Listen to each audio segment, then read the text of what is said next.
What are these two unknowns, photographed in deep space by astronauts Lovell and Borman? What are they? Where do they come from? Are they secret devices created by world governments? Are they manned or unmanned, or both? If they are they manned by extraterrestrials? Why are they here? What attracts them to our planet? Are they friendly or hostile? How long have they been coming here? What is their energy source? What can account for impossible right-angle turns which violate all known laws of aerodynamics? Why do world governments continue to deny their existence when photos like these continue to appear in newspapers the world over?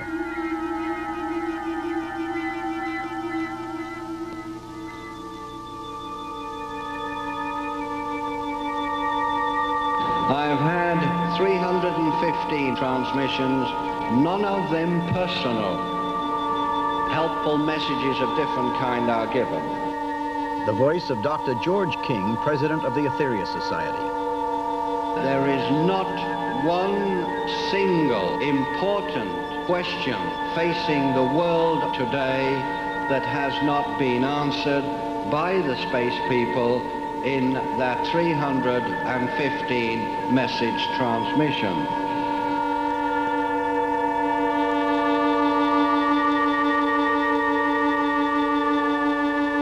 They have not condemned man, but they have made various suggestions how man can help himself to stop wars, to cure all disease, to cure all famine on Earth. We've even had intimations on how desert regions could be cultivated, etc., etc., etc.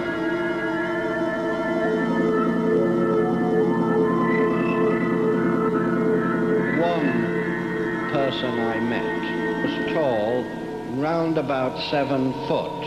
He had 2 eyes, nose, mouth, 2 legs.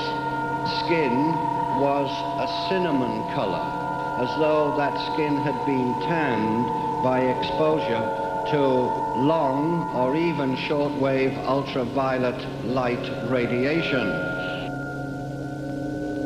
This Earth, indeed this solar system, has been invaded several times in the past 20 years. Those invasion attempts were aborted because the 5 adepts, as we call them, fought on your behalf. You would have been utterly, abstractly powerless against the forces which did not have your interest at heart. Recorded April 1978 at the Shrine Exhibition Hall in Los Angeles, California.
In the beginning, God created the heaven and the earth.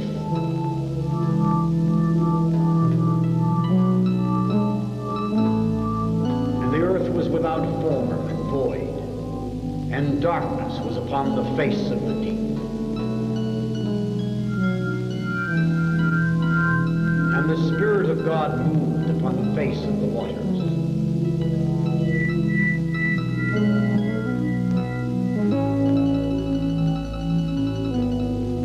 God said, "Let there be light," and there was light. And God saw the light, that it was good, and God divided the light from the darkness. And God called the light day, and the darkness he called night.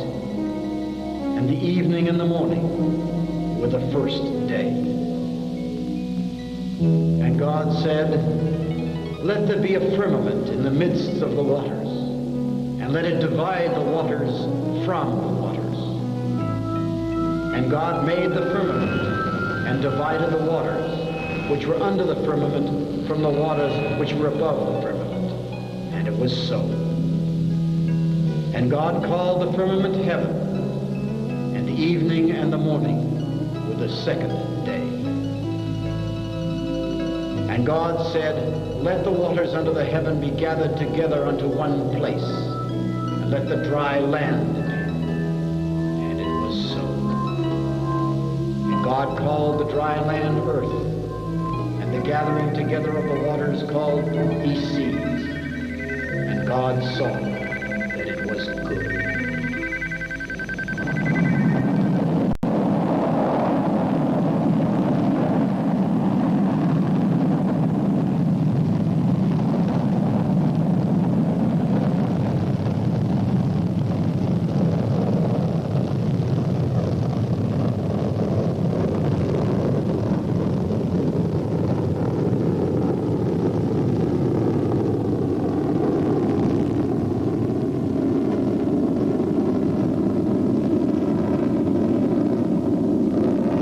July 20, 1969, Apollo 11. Astronauts Neil Armstrong and Buzz Aldrin lift off on man's first attempt to land on the moon.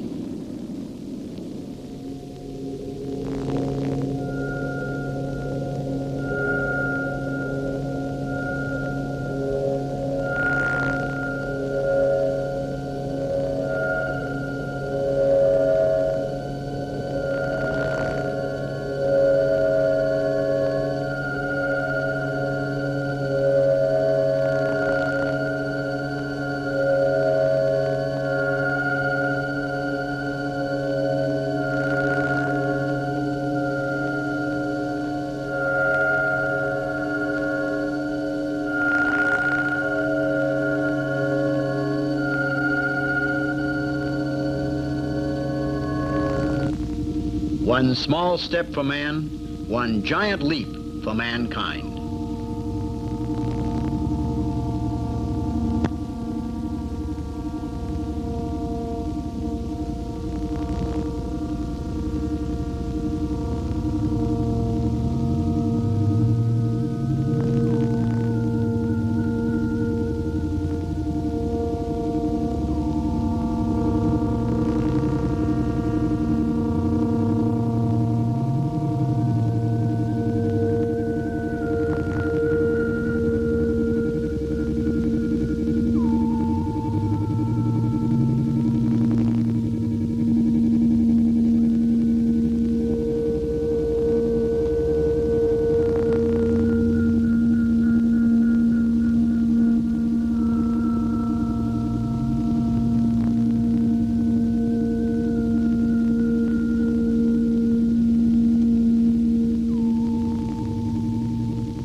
The world waited as mankind joined in anxious anticipation for the first television transmission from the moon. But what of the poverty-stricken masses, the third world, the hungry, the dying?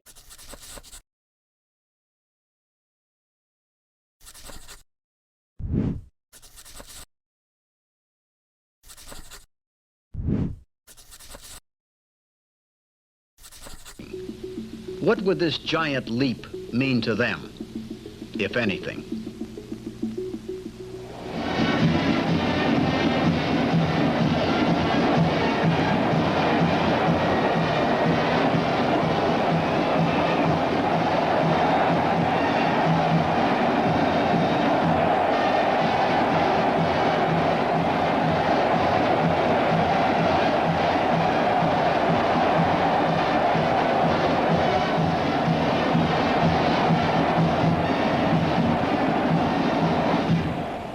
Dr. Frank Stranges, director for 14 years of the National Investigations Committee on UFOs. New sciences and industries appear as man probes further and further. The moon is only a stepping stone to other planets, other galaxies.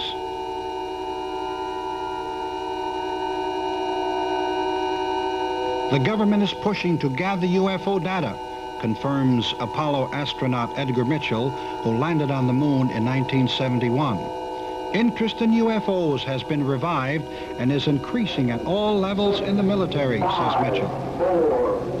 There have been just too many UFO sightings and too many fighters scramble to chase them.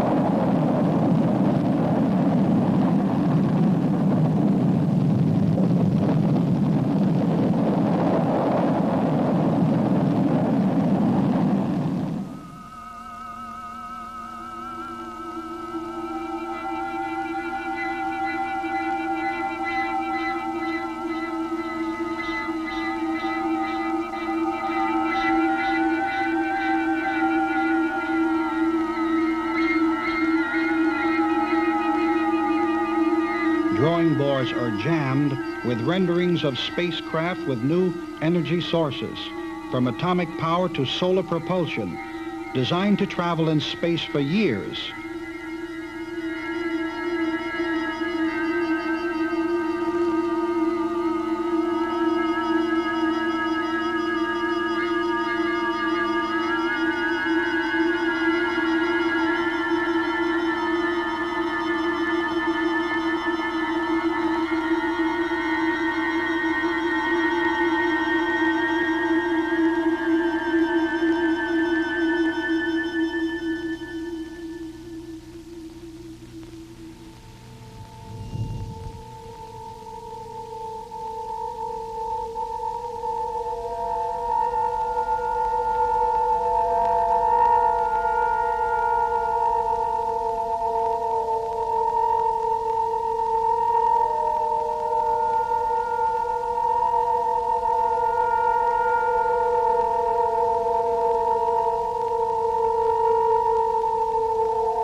Man's imagination knows no bounds as he reaches out to make contact with outer space beings.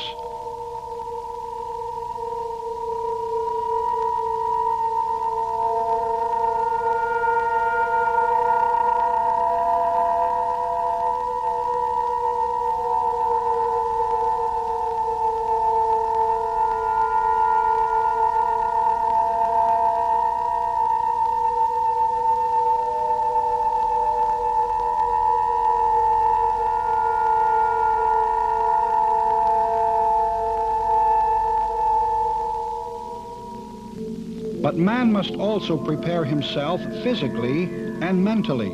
He must devise protective clothing against hostile space environments.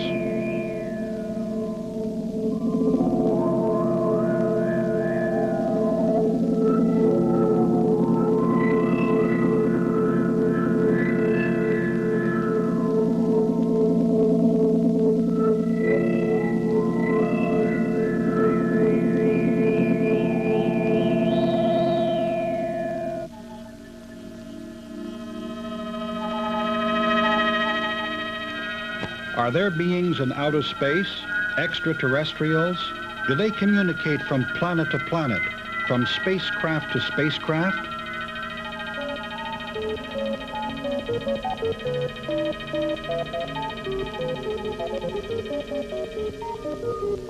Are they trying to contact Earth physically as well as psychically?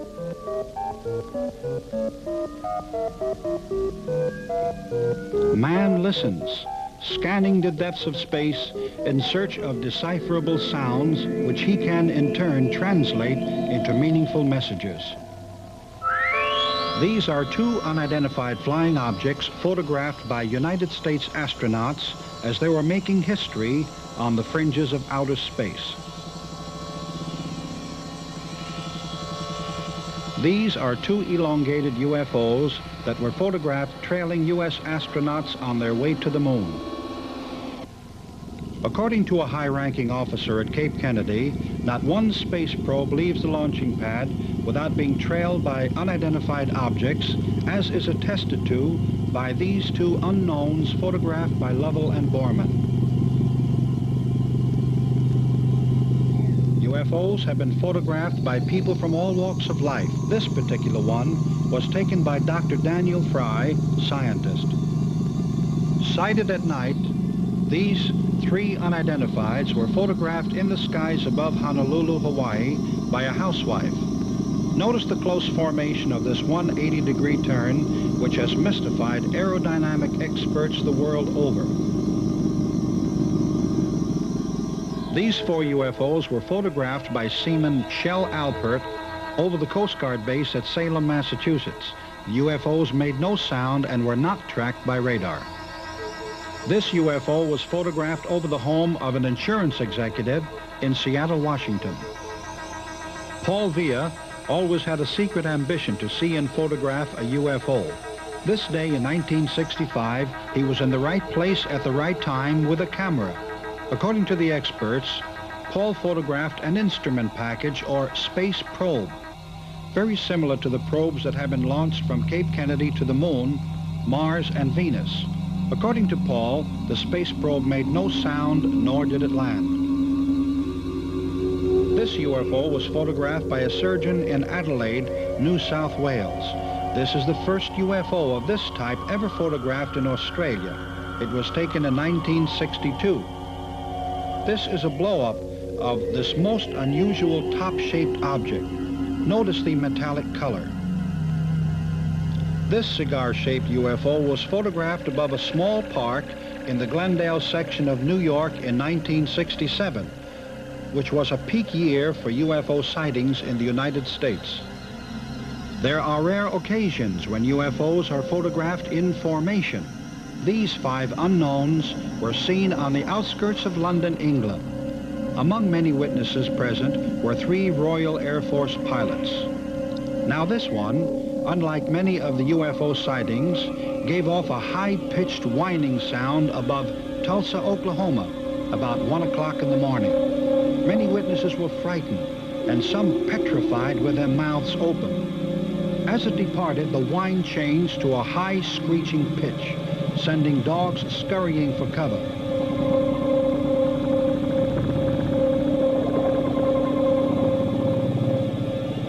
The more it increased in velocity, the wider it became.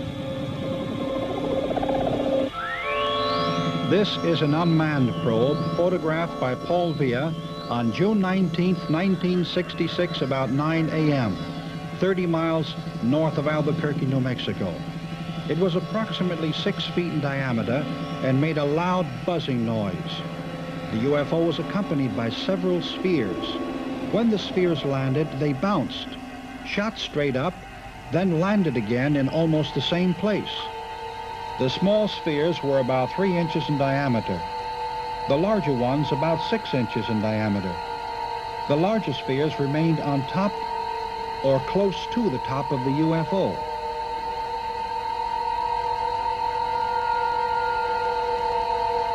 The rod on top of the dome is an optical device incorporating a combination of prisms and lenses. The three legs telescoped open as the craft approached the ground.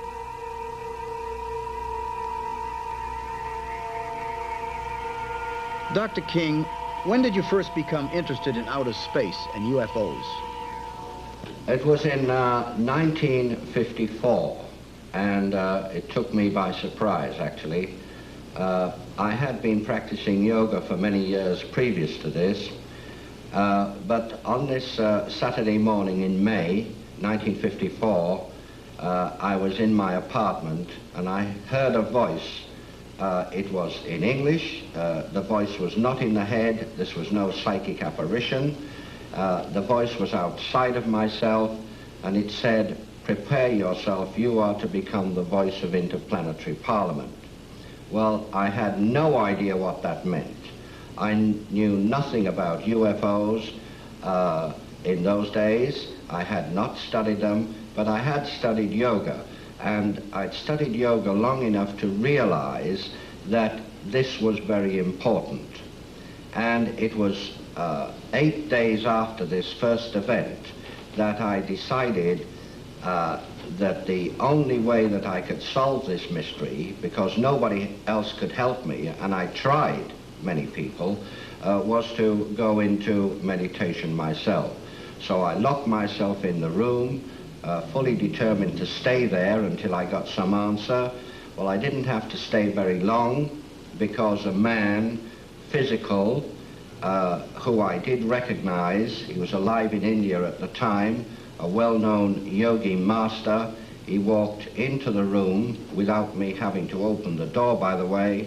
He walked across the floor and sat down in the chair, which creaked under his weight, and he told me about the previous contact I'd had, voice contact, and he gave me certain instructions. For instance, he said that you will receive an invitation from a yoga teacher in London, and you should attend his classes and so on. I have had some physical contacts as well as mental contacts. Very briefly, the mental contacts are quite unusual in a way that I precipitate a yogic samadhic condition in order to gain mental rapport with higher intelligences. But I've had also some physical contacts, and I'd like to talk about one in particular. On July the 10th, 1958, I was ordered by the Master Aetherius to present myself in North Devonshire, England, which is in the south of England. And I went there, and I was told that I must carry no metal on the body at all. So I parked the car in a certain place after I'd received further instructions, and I proceeded to a place called Stony Cross, which is overlooking a village called Coombe Martin in Devonshire. And it was at night time, 10:30 at night. I was first contacted by a being from the planet Mars. Now, this man was invisible to me, except that he did cast a shadow in the moonlight, and his shadow was very, very much larger than mine. He said to go back to the place where we met, and I would see a gap in a wall, and I had to go through that gap and climb up to a hill. And I did indeed climb to a hill, which later I found out to be Holston Down. Now, I was given instructions to go onto this hill and pray for world peace. Timothy Shanks, UFO researcher from San Diego, California. My research indicates to me that UFOs are physical types, there are psychic types, and there are biological types. It's a very serious subject around the world now. Who across the world are studying the UFOs? From the United States, we have Brad Steiger, John Keel. From France, we have, I'm not sure he's from France, Jacques Vallée, Professor Hynek, Brinsley Laporte Trench. I consider the work of the late Dr. Wilhelm Reich to be very important. A man named Meade Lane. One person from religion with a religious background, Gordon Melton, is doing some interesting work. In Europe, They are taking it a lot more seriously than here. The Netherlands, Brazil is also, England is experiencing a lot of sightings. All over the world, yes, Japan is interested. The USSR is very much interested. Venezuela, Argentina, Mexico, Brazil, Norway, Sweden, the Philippines, Chile, France, and Grenada. All of these people do officially state that flying saucers do exist, and some of them go even further and say they believe that they come from other worlds. A country that does not believe in the existence of UFOs is a country of deep sleepers.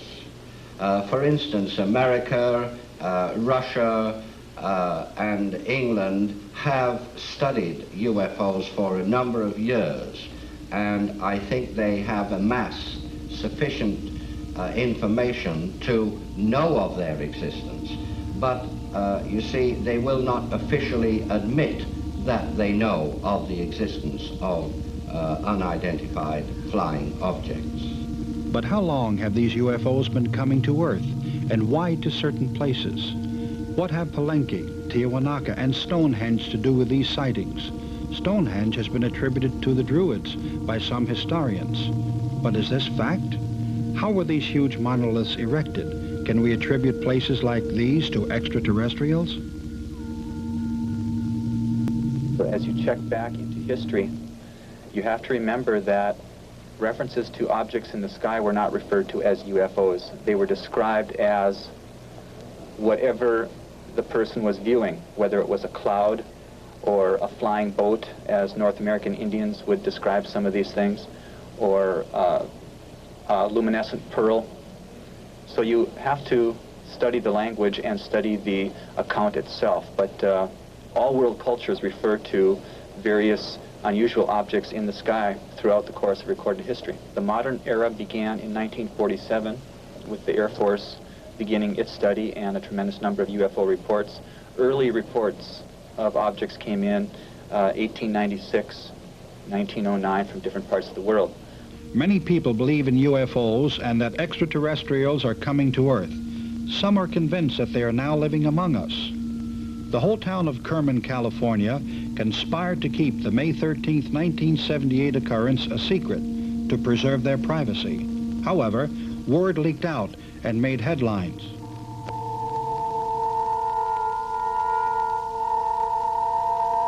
Ruth Norman of the Unaria Society discusses UFO landings and extraterrestrials from her headquarters in El Cajon, California. Greetings, Earth people. I am your Space Fleet Coordinator. I'm the forerunner for the space people who will be landing before long now on your Earth planet. I am the messenger and a forerunner and ambassador from many of the spiritual worlds and the physical planes and the astral dimensions who have come to this your Earth planet to introduce you people to a higher way of life. Almost always when people have a close proximity sighting, that is a UFO very near to the road, for instance, if they're driving along in their car, the car engine will stop and the headlights will go out, etc. This is common. It's happened all over the world. I was sitting in a car and suddenly I had my eyes closed and I was meditating. The car was filled with a brilliant blue light, and I opened my eyes and there was no sound. And I looked up to the sky and there was a beam of light coming down towards me. And then it went out and there was nothing there. Dr. King explains his energy charging expedition requested by space beings. In Operation Starlight throughout the world, there were 18 mountains which were charged through myself as a channel. I did not manipulate the energy for the charging of these mountains. It was manipulated through me by the space intelligences. We have here scenes from Mount Kosciuszko in Australia, which was charged on December the 5th, 1960. We had tough blizzard conditions on that mountain. The last picture shows me manipulating the energy which was put through me by other sources, which caused an initial charge to go into this mountain. The other mountain in Australia was Mount Ram's Head. This was charged on December the 8th, 1960, and we had no problems at all except through heavy snowdrifts. These pointing stones have been there for thousands of years. The next set of pictures you see were shot in Switzerland in 1961 on August the 13th, and this is Mount Medrugorflu. And again we had blizzard conditions the day before, but it did clear up considerably when we made our climb. Dr. King discusses his confrontation with a UFO that occurred in Halston Downs, England, on a hillside in the 1960s. When the Master Jesus departed, he moved over to the side of me, and it was then that I regained consciousness, and because I was in a deep trance condition just before that. And I saw a vehicle somewhat similar to this one here, this model here, a flying saucer, a scout patrol vessel, and it came down and hovered a few feet above the earth.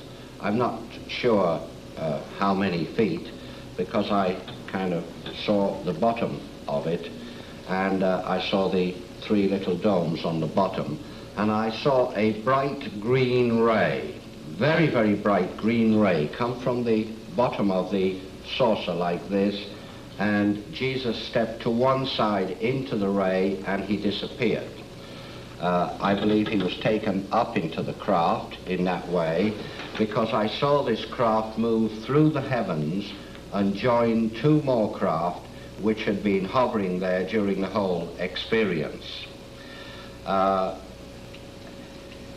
It was an amazing happening. It's something which really did affect me very, very greatly.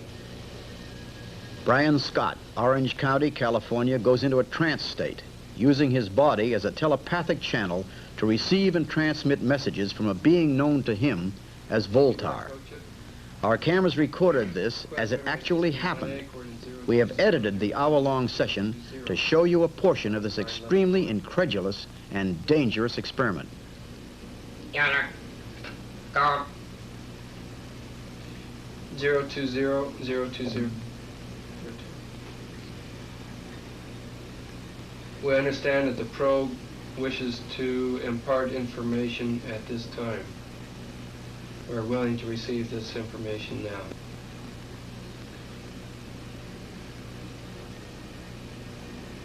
Acknowledge. Unity, transfer, Voltar. Delay factor 7. Relay open. Daniel, physical energy displaced. Unity of the council.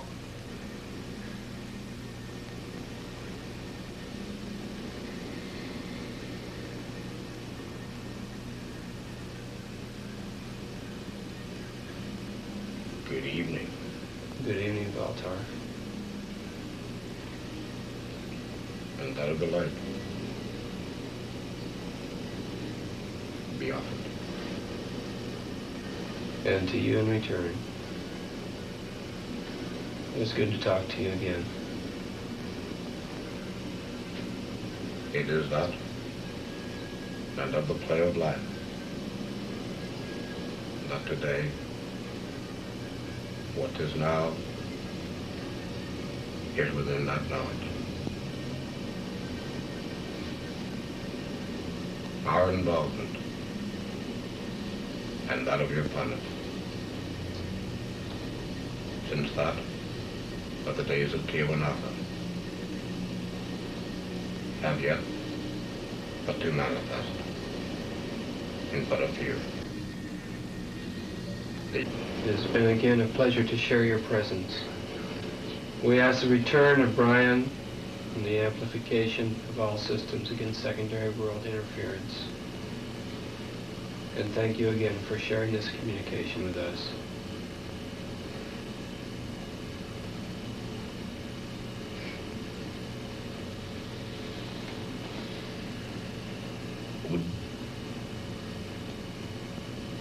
Execute. Logic input. Put off. Return. Scott. Open. Lock.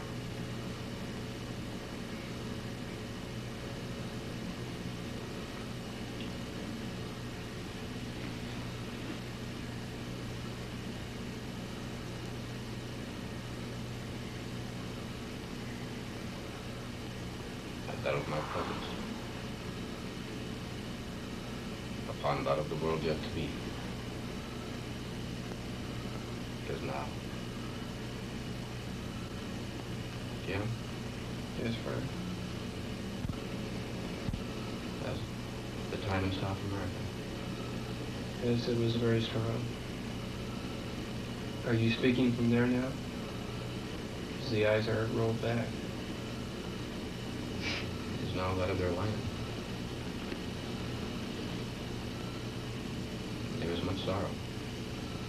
Danielle's decision has upset many people.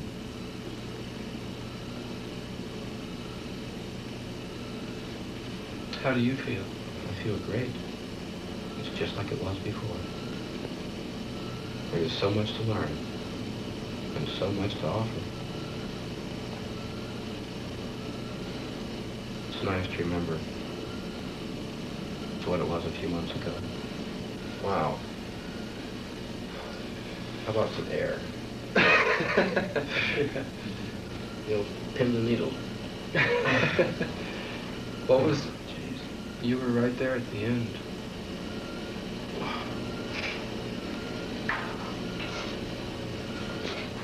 You know, different. Was that the part of you that's on their world, or was that, what was that? Just like it was after the transformation. Yeah. Same idea.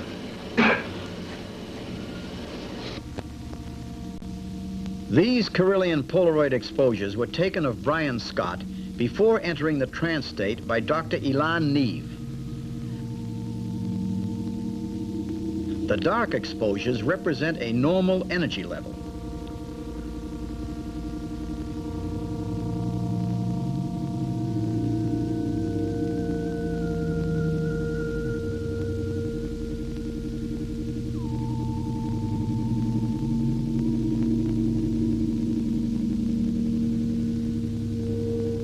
The light-colored photos that were taken while Brian was in trance are considered rare and unexplainable.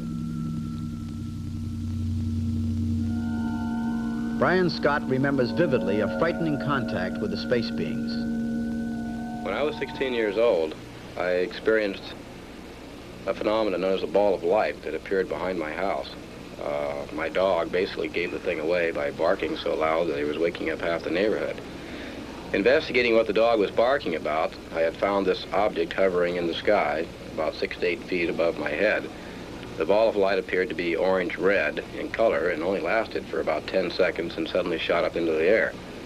From this experience, at that time, I didn't make too much of it. My most important intent was to get the dog to be quiet so my parents would not be aroused at 2 a.m. returning from a 16-year-old birthday party for myself.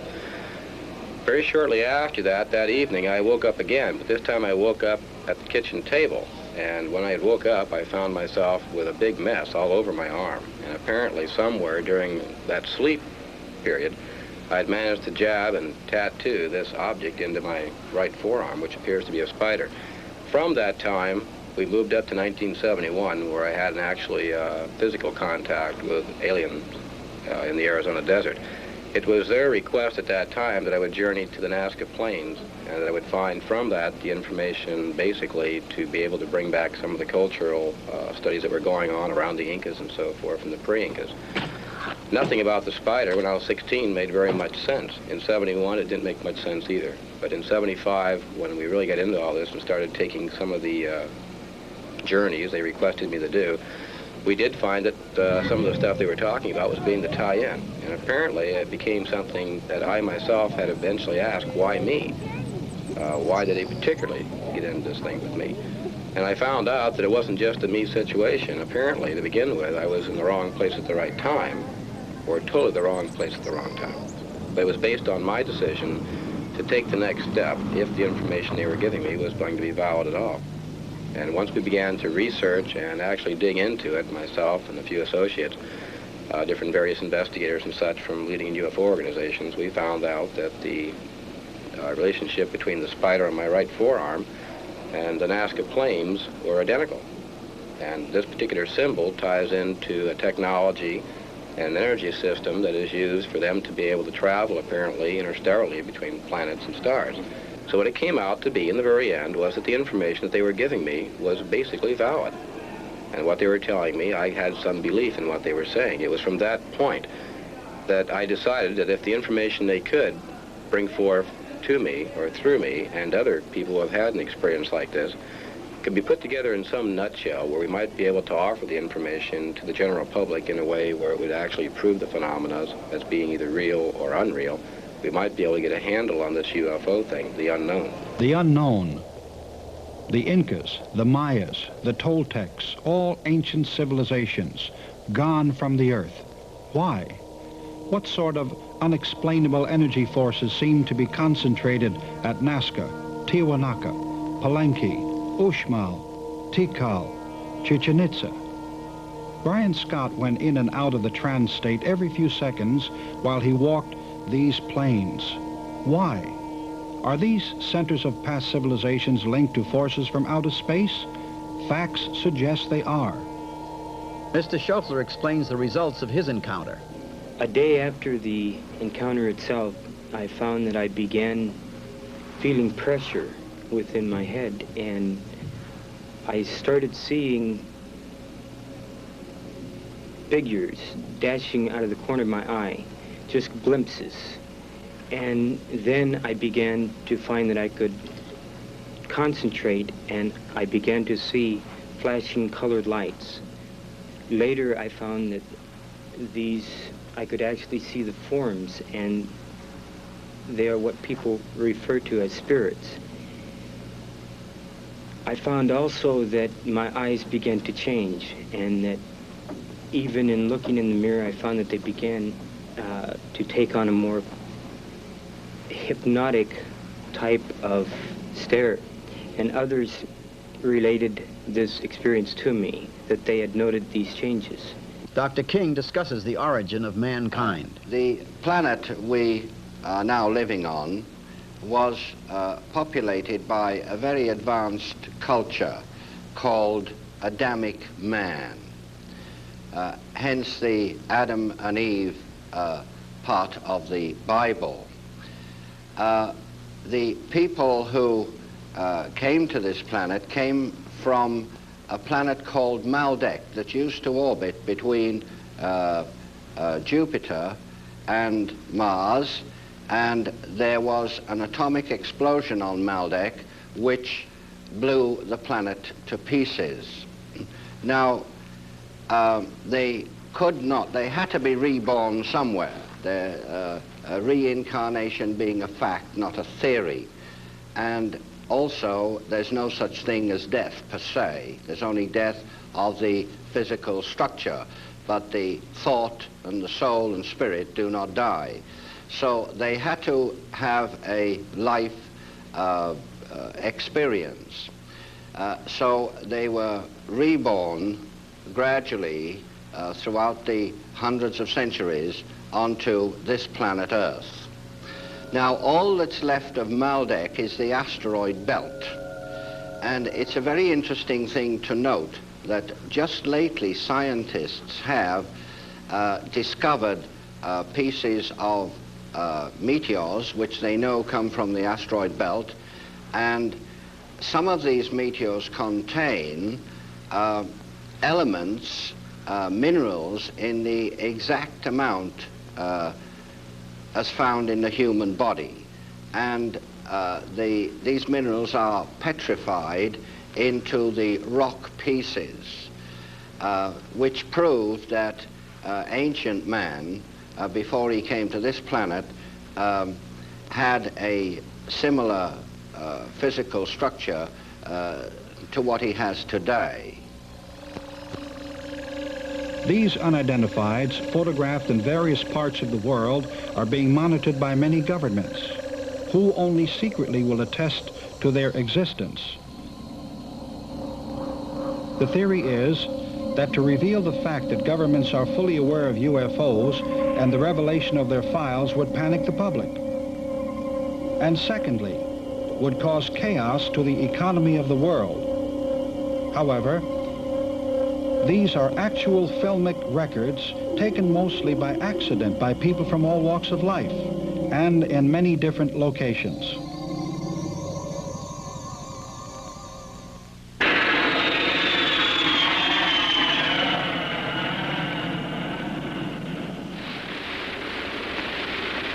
The date, Tuesday, June the 24th, 1947.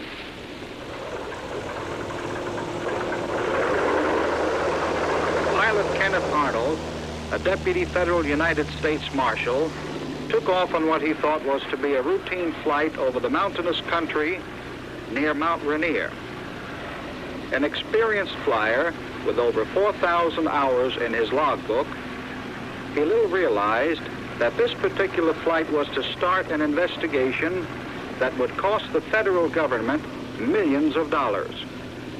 3 o'clock in the afternoon found him cruising at an altitude of 9,200 feet above the rough terrain, some distance from Mineral, Washington.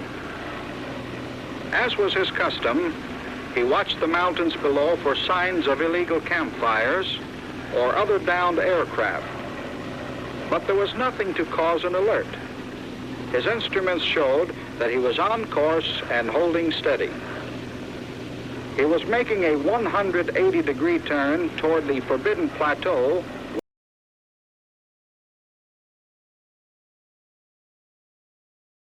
when it happened. A weird high-frequency sound suddenly came out of nowhere, seeming to head directly toward him.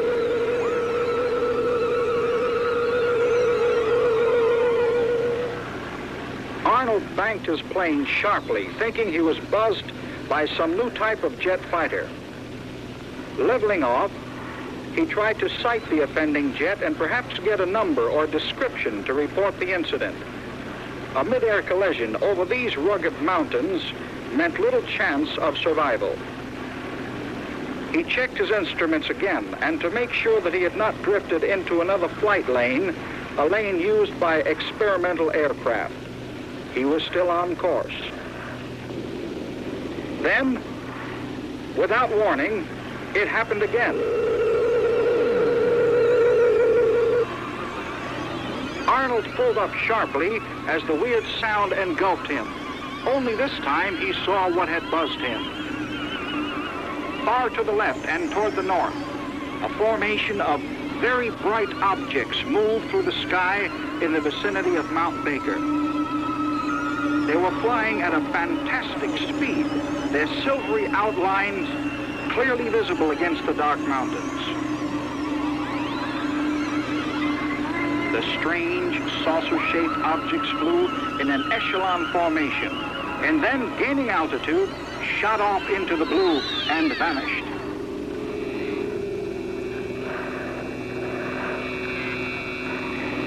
Would he be a crackpot if he reported the sighting? Would he be laughed at by his superiors? But what he saw was real. There was no doubt whatever in his mind. He decided to risk ridicule by making a complete report upon his return to the home base. This report, the first recognized sighting of an unidentified flying object, created a furor. Pilot Kenneth Arnold, said that the silvery objects looked like flying saucers. The name made headlines throughout the civilized world. Arnold may not be remembered, but his coined phrase, flying saucers, will never be forgotten.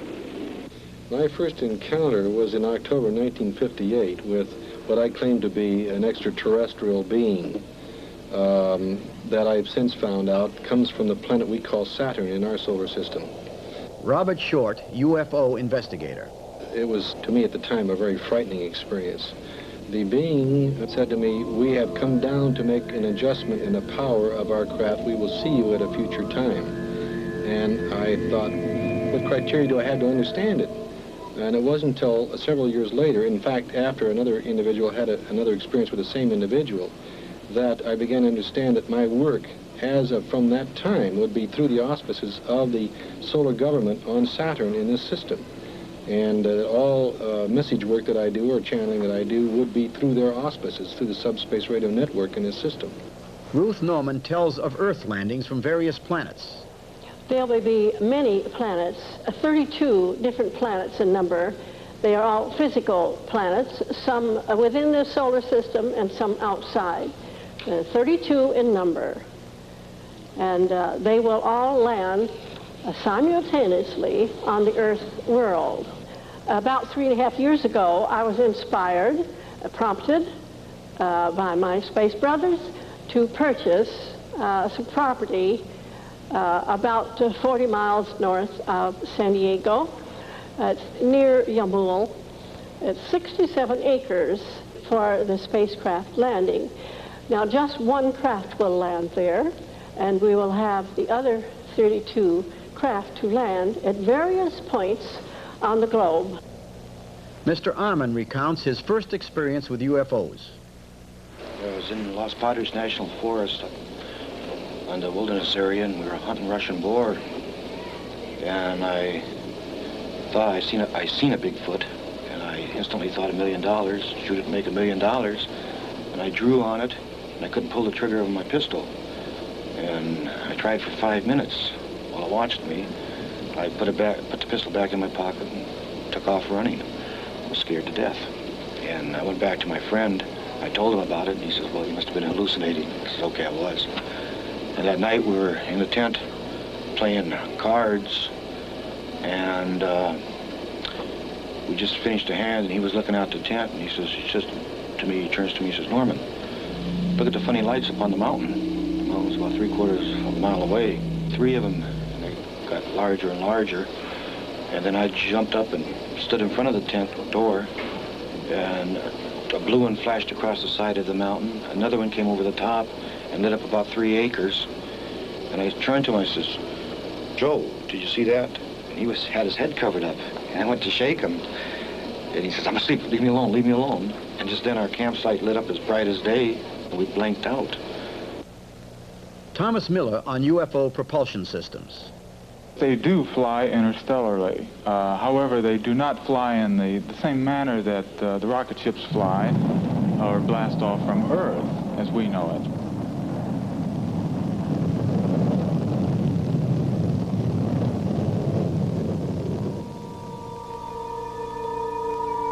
They use the electromagnetic lines of force which permeate the universal substance of this galaxy.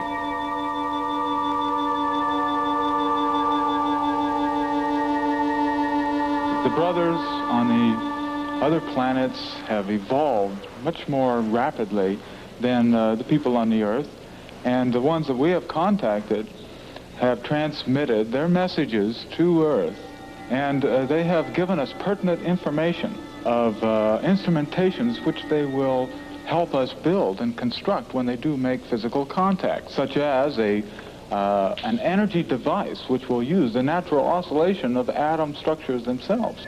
We will be taught how to arrange the vibrancy of the atoms to extract natural energy emanations from the very atom substances and siphon them off into power stations. And it will be a free type of energy. Mr. Schaffler reveals more about his encounters and how it affected his mind. Well, I found that I not only could see spirits, but I began to see buildings where I knew there were no buildings. I could see grids in the sky, just patterns of energy. I saw auras off of chairs, off of houses, off of literally everything I saw at nighttime, just before sleep or while I was in a sound sleep, that I would be woken up and I could hear as though someone was talking to me, as clear as if you were talking to me now, telling me that I should go to these different places for different experiences. They will be landing very soon as the Earthman himself steps up his consciousness and receives the Space Brothers in an open, receptive way where they would lay down their weaponry, where they would lay down their hatreds. Because the Space Brothers bring a whole new science of life, a whole new way of life, which will change and restructure society as a whole. And we will start to tear down the various prejudices which we have had, not only among ourselves, but against life on other planets, life on other worlds.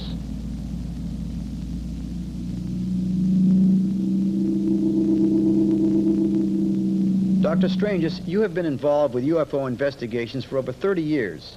If alien beings were to land, do you think they would be friendly? That's a good question. UFOs have had this Earth under surveillance for many thousands of years, and if they were going to attack or cause the human race any problems, they would have done so a long time ago.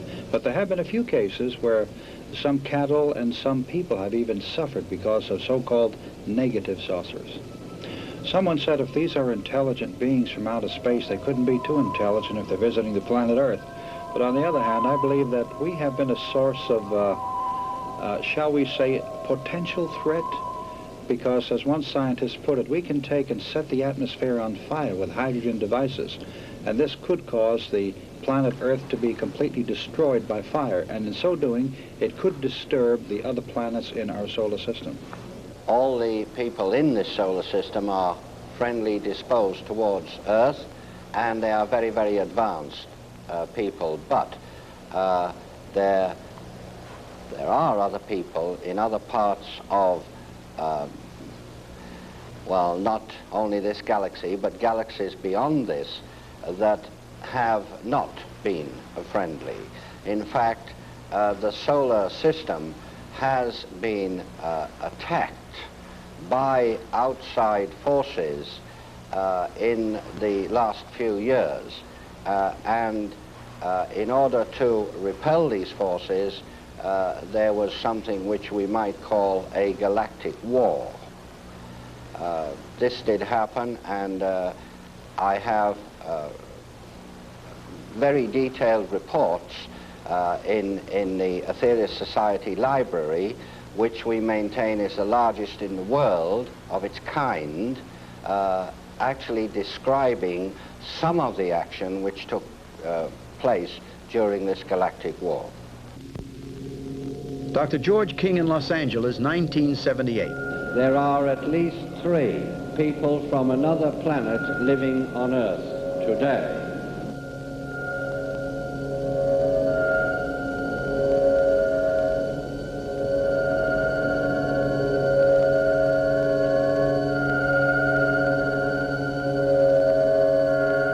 These 3 people are living in Earth physical bodies.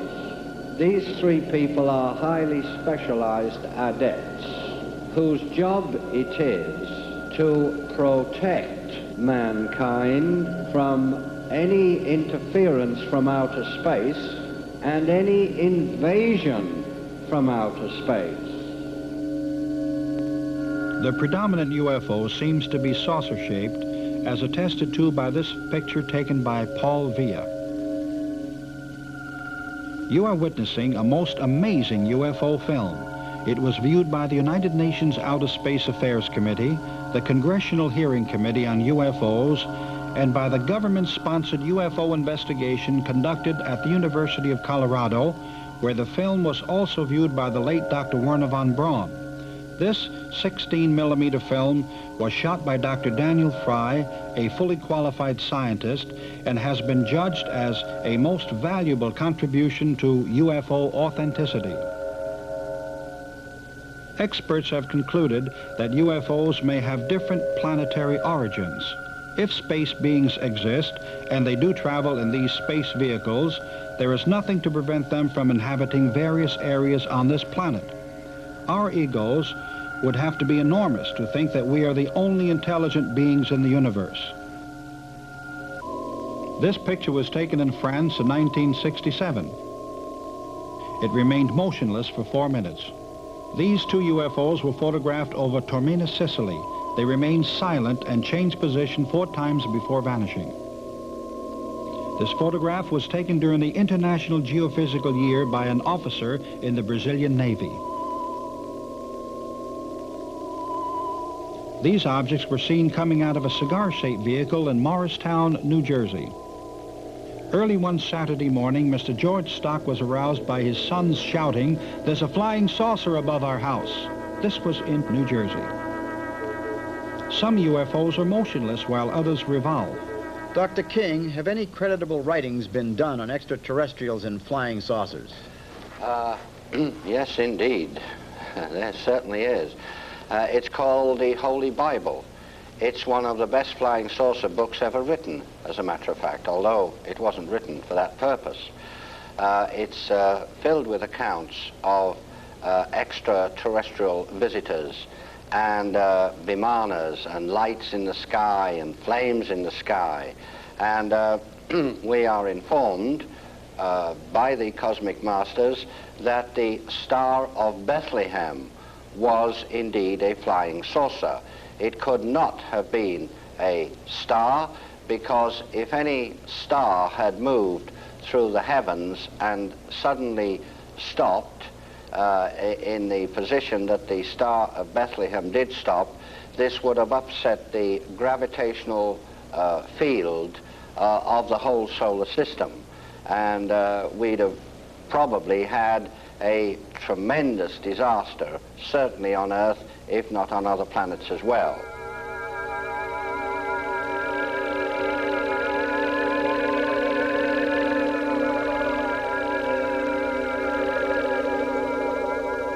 The biggest change was that this compelling drive within to travel and go to these different places. I found myself going to Orcas Island in Washington, Key West in Florida, Palenque and Chichen Itza on the Yucatan, Teotihuacan at Mexico City. And each of these places I met beings, and I say beings because they would come up to me and know who I was, not by name, but why I was there, and they had similar purposes. And we could relate, and it was as though we were contacting and joining forces and relating to each other our own experiences, and each of us had a different piece of the puzzle.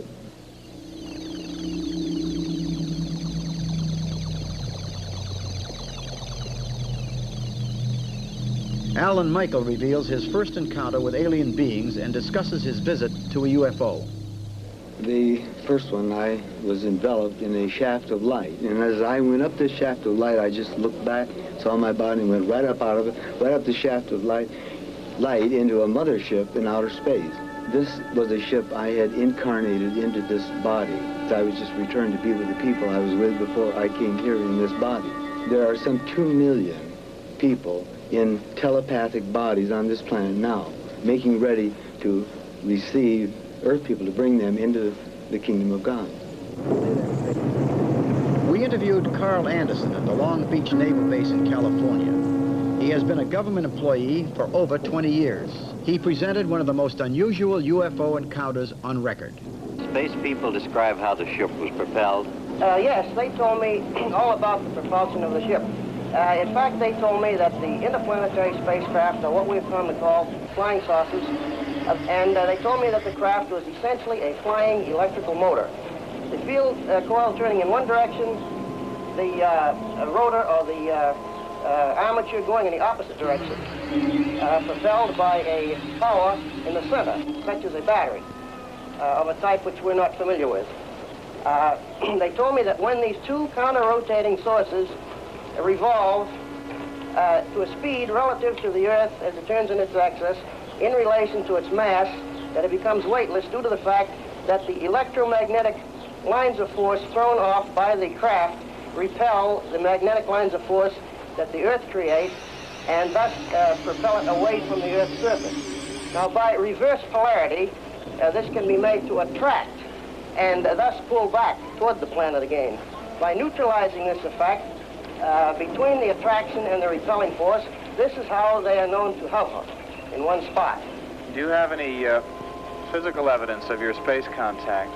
Yes, a crystal stone was presented to me as a keepsake or a memento, and I have had this little stone to Germany with me in 1960 when I went over there after this contact. It has been analyzed by spectrographic analysis, and the experts from Heidelberg University claim that there are properties to be found in this stone that are not to be found on this Earth.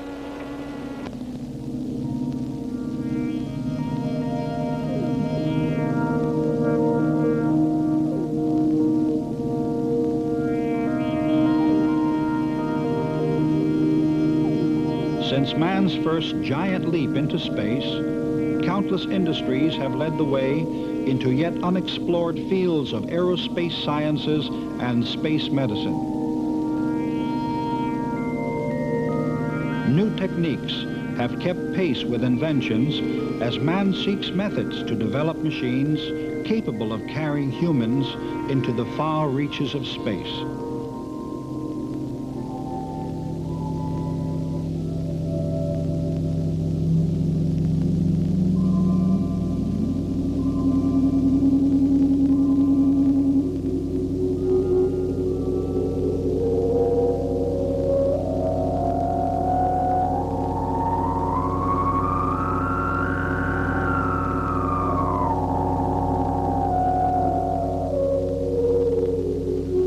Mr. Sherburn, would you please explain how your model corresponds to UFO propulsion systems and how it ties in with the reported rapid and erratic movements of flying saucers? Yes, this model relates to flying saucers in three ways. This basically is taken from what they call planetary motion, and flying saucers also duplicate planetary motion. Now, planetary motion of a flying saucer, or this arc, is that flying saucers rotate, they oscillate, and they pendulate.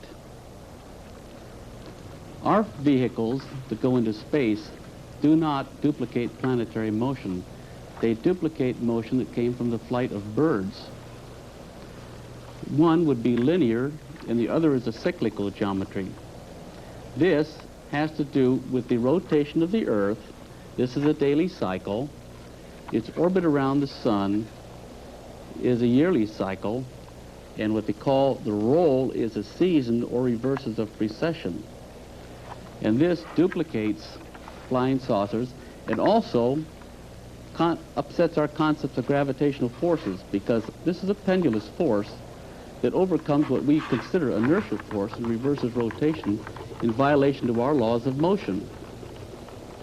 And science cannot explain this because science has never proven its laws of motion, and this is a definite violation of the laws. How does this apply to Einstein's theory of relativity? Einstein's general theory of relativity is not really true. This is the model of relativity. It's of cyclical relativity, and I have a physical model. Einstein's special relativity is based upon the equivalence of gravitational and inertia mass. Both inertia and gravitational forces have never been proven by physical experiment. Einstein merely had an idealized experiment where the experiment is imagined and the results are imagined. He has no foundation whatsoever for his relativity. This does have a foundation for relativity in that you have the rotation of the Earth, you have the pitching, which is its orbit around the sun, and precession, which is our reference into the galactical system. So here you have a celestial frame of reference, and Einstein has nothing at all whatsoever.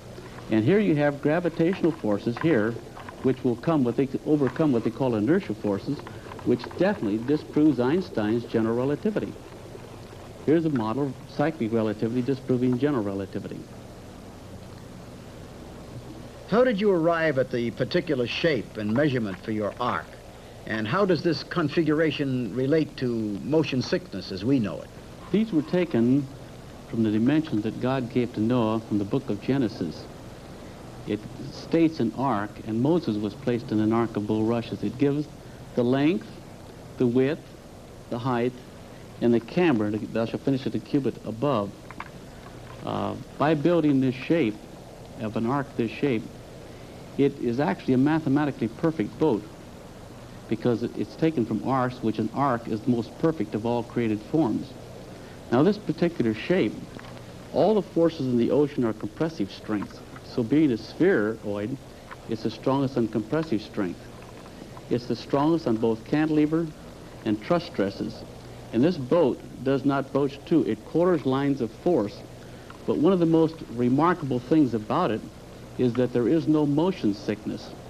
And this is what happens. What gets you motion sickness is the liquid in your ear slopping back and forth. Now, this has what I call double pendulum stability. This is like a compass being placed in quadrants. So when this is in the ocean can move around it, and the boat will always remain perfectly stable, where any other type of boat will broach to in the seas and start rolling and get you sick. So this boat, if you're going to put a large amount of passengers in it to withstand the storm, this is the shape that I would use. And it would also be a perfect survival craft in the form of kayak today. Say we had an atomic blast and you had to get out of the cities, this is the shape I would use. And since it also duplicates the planetary motion of flying saucers, and there's no motion sickness, they must be able to transport themselves through space and just make any type of move they want, but they would feel no motion whatsoever inside. But they must be highly advanced on this type of geometry.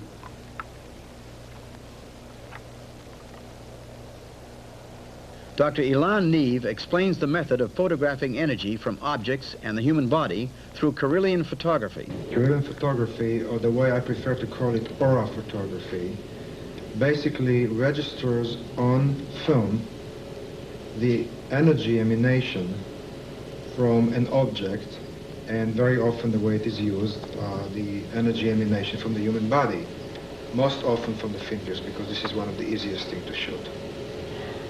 May I ask exactly how you interpret the colors that you get from these fantastic photographs you take? This is a typical question from a Western mind. Exactly. I am afraid I couldn't give you an exact answer because this is still not an exact science, although some scientists attempt to make it an exact science. Colors can be interpreted in different ways depending on the person, depending on the interpreter, and depending on the intensity and the quality of the color. So there is no scientific chart by which everybody can go and say, well, that means that you are sick, that means that you are angry, that means that you are well. But there are some standards, some guidelines. For example, certain type of reds may indicate anger. Certain type of red may, and pink even, may indicate a problem. Blue and white usually manifest calmness. The problem with questions that require exactness is that this type of things are not always exact and they are not scientific, although some Kirlian photographers try to make it scientific, because colors can be interpreted in different ways. There are different methods of interpreting them, and in the final analysis it depends on the quality of that particular color and on the interpretation and on the subject. For example, red can be interpreted sometimes as anger, as release of some negative qualities, even as disease. But some type of red, under certain circumstances, may indicate sexual arousement and possibly a positive flow of energy and vitality. As a rule, however, colors such as blue and white are considered very positive. They are spiritual colors, they are colors of healing, They're colors of enlightenment. Dr. Neve, and these colors and everything, does this explain some sort of radiation or force that could be connected with UFOs in any way? Yes. Those people who work with Curian photography, quote-unquote scientifically, usually would use slides, and the slides would focus mainly on the corona, the emanation from the fingers, and I don't think they would dare making any connections. However, for that reason, I, being a parapsychologist and a metaphysician, I use Polaroid pictures because they are rather sensitive and you can photograph more than one finger at the same time. And the background that appears on those photographs seems to give me as much and more information than the mere emanation of energy, like halo-like or rings of energy that come out typically from fingers on Curian photography. So I would say yes, metaphysically speaking. We have some very interesting, some people call it weird experiences, where we actually get faces on film while all you exposed were fingers. And in fact, we had cases where students focused on trying to bring to them a guide. And as you know, a guide can be a spiritual guide. It can be actually a being from a different planet that is guiding, overshadowing this earth. And actually faces, recognizable faces, would appear. Sometimes we had even more strange experience where faces that were similar to the person I photographed appeared, which may establish some kinship. In other words, I believe that there are two basic types of aliens, of people from another place on this earth. Some of them are people, or rather beings, that know, they had the experience, the knowledge, the memory of coming in, let's say, with a spaceship and landing on Earth.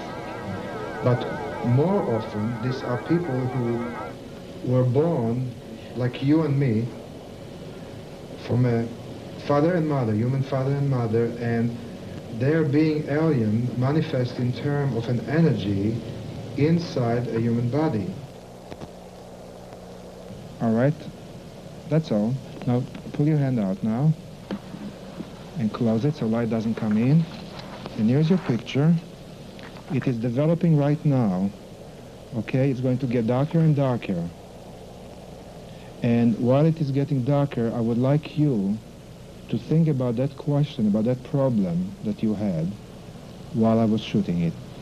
Because even now, you are affecting the changes, because this is sensitive. There's a chemical change going on, and the energy that comes from your mind in form of thoughts and expectation does affect it right now. And I want you to be in touch with what you feel, because this is just like dream interpretation. I don't right away take a book and says, well, water means life and fire means love, whatever. I first of all find what it means to you individually. So get in touch with any kind of association, even if you think that it makes no sense. Now I'm checking now briefly with this psychic responder the energy flow from your chakras or your psychic centers. So this is the crown chakra. This is where you would usually get your communications from different dimensions, you know, like through your dreams or with being from outer space if they did not come to you in a physical form. Now, think right now for a moment about the problem that you were thinking about before. Now, immediately it is start changing into negative. You see, now think again, think now about the positive, about the solution of this problem. Honestly, I'm not doing anything consciously to it. You see, it is turning now positive. So you see, you can actually affect yourself. Now this will check your communications. Now, this is one of your most powerful ones. And this is, of course, very important chakras. If you are open up here and you are open down here, this makes you more ready for such communication with being from different dimensions. I'm going to play you a healing music from the Holy Land. The first part has a tear to it. Let that tear flow through your entire being and wash gently but effectively the causes of all pain, all constrictions, all barriers to communication. and make room for the second part that has a dance to it, and let that dance create celestial rhythm. And this celestial rhythm will create harmony from within yourself. So just all you have to do is just to listen to this and just relax.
The great life forces flow through every atom in your body, through every subatom, through every process or probability of processes known or unknown to you or to science, and bring everything within you in all dimensions and in all levels into harmony so that the guidance can flow through you so that you can get in touch with everything.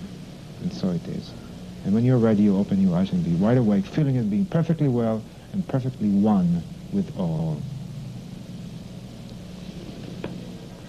Dr. King, can you tell us something about ancient civilizations on Earth and their relationship, if any, to UFOs and space beings? Yes, there were ancient civilizations. In chronological order, Lemuria came first, and some people believe that this was mainly where the Pacific Ocean is now, and mankind reached quite a high stage of evolution in Lemuria, so high, in fact, that he discovered how to split the atom. And, of course, mankind being what he is, a very warlike creature,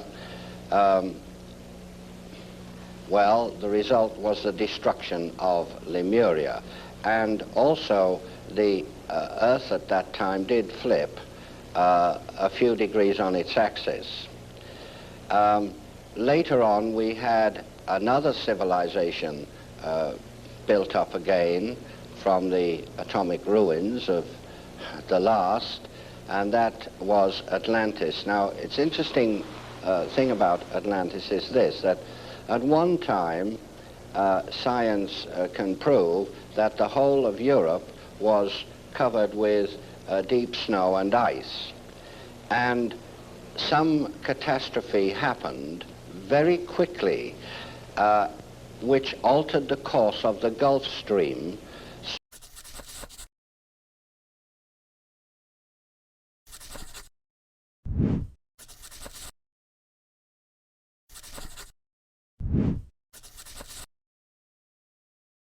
So that it flowed nearer to the coast of Europe and up through and actually near the tip of the north of Scotland. Some people believe that this was a part of the continent of Atlantis going down. Two of the most ancient books on Earth are now translated from the Sanskrit into English, and they do talk about Vimanas, which were flying machines, and they do talk about two atomic weapons that were used. One, the Brahma weapon, and the other called Indra's dart. There was an atomic war, and the result of this atomic war was the destruction of Atlantis. Again, it's very interesting to note that people are now making quite some discoveries in this regard. For instance, they found a huge road about 100 foot beneath sea level. This road is made of very, very large stones which do not belong in that area, and these stones are fit very, very closely together. The stones, they estimate, weigh hundreds of tons each, and it's possible that the Atlanteans had powers which we do not have today. Dr. King expounds on types of UFOs and their propulsion systems. We have the large mother craft. These can be tremendous size. They have a capability of, shall we say, tuning into natural magnetic forces which do flow very freely through this galaxy and transferring that into kinetic energy. The usual type of scout patrol vessel, like that in this little model here, which, by the way, is made exactly to scale. This is a model of a scout patrol vessel, which is about 32.5 feet in diameter. Now, this vessel here has 3 propulsion units. One I won't mention at this time, it's too complex.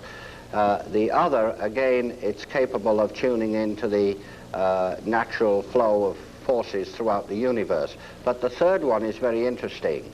As these vehicles operate for the most part quite near to a planetary mass, such as Earth or another planet, they're able to reverse the flow of gravity. The space people know, by the way, that gravity has 2 poles, rather like a magnet. A magnet has a north and a south pole. Gravity has a positive and negative pole, and they're able to reverse the flow of this gravity so that a planetary mass can repel the vehicle or attract it. This is often the reason why some scout patrol vessels fly in a rather, shall we say, erratic manner. This is an artist's impression of the 3rd satellite. On the top, there is a huge crystalline dome for collecting the sun's energies. At the bottom, there's a power matrix for transmitting the sun's energies after they have been conditioned by the enormous crystals within the craft. This next drawing gives you a rough idea of the position of the 3rd satellite. You see the impression of the sun, the energies being collected by the dome at the top and transmitted to Earth through the power matrix at the bottom. Dr. King explains the universe's dependence on the sun, not only for energy, but for its material existence. All life in this solar system, and we are told in other solar systems too, is dependent upon either this sun or their respective suns, whichever it might be. You know, the sun is very, very important indeed to us, far, far more important than people realize. The master Aetherius has made this statement, which science will not understand for the next 1,000 years, but he has said, talking about the physical aspects of man, you are all solidified sunlight.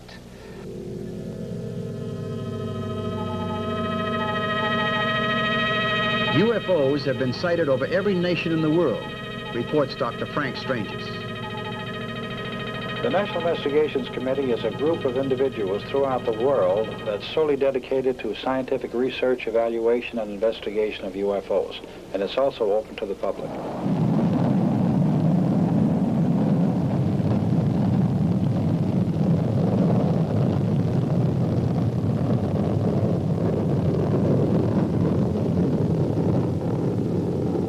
I would say in my 32 or 33 years of UFO investigation, I have found definite evidence of a conspiracy. When we speak of the word conspiracy, it's a group of individuals who gather together with a prime purpose of either doing good or evil to a subject or another. As far as UFO conspiracy is concerned, yes, there are forces at work to squelch all valid UFO material. The United Nations has gone on record as saying that they would favor open hearings, open investigation, but the first nation to object was the United States, and this is rather comical. However, the United States Air Force still contends that UFOs do not pose any threat against the security of the United States, nor does it represent any more advanced technology other than we can meet.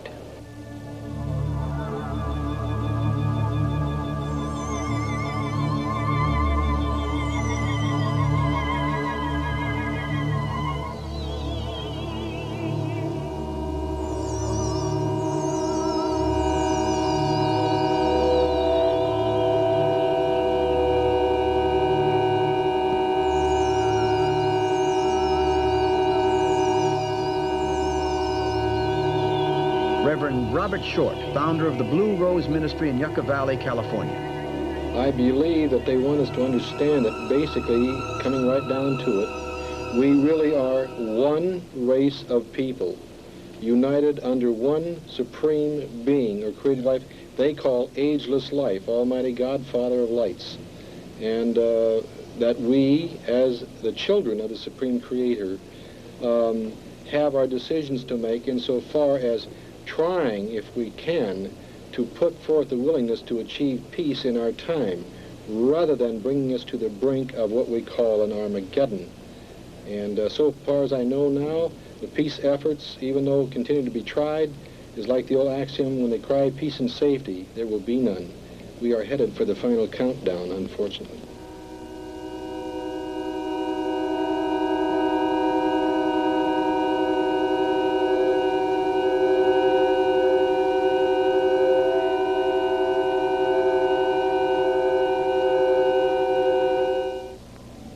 The producers wish to acknowledge with profound thanks the cooperation of the following people, without whose help this film could not have been made. Jim Frazier, Dr. George King, Dr. Frank E. Stranges, Ruth Norman, Reverend Robert Short, Dr. Elan Neve, Brian Scott, Gabriel Green, Dan Fry, Thomas Miller, Mr. Schaufler, Mr. Armin, Alan Michael, Carl Anderson, Timothy Shanks, Charles Sherburne, Sarah Nickerson, William Young, and Steve Shutak.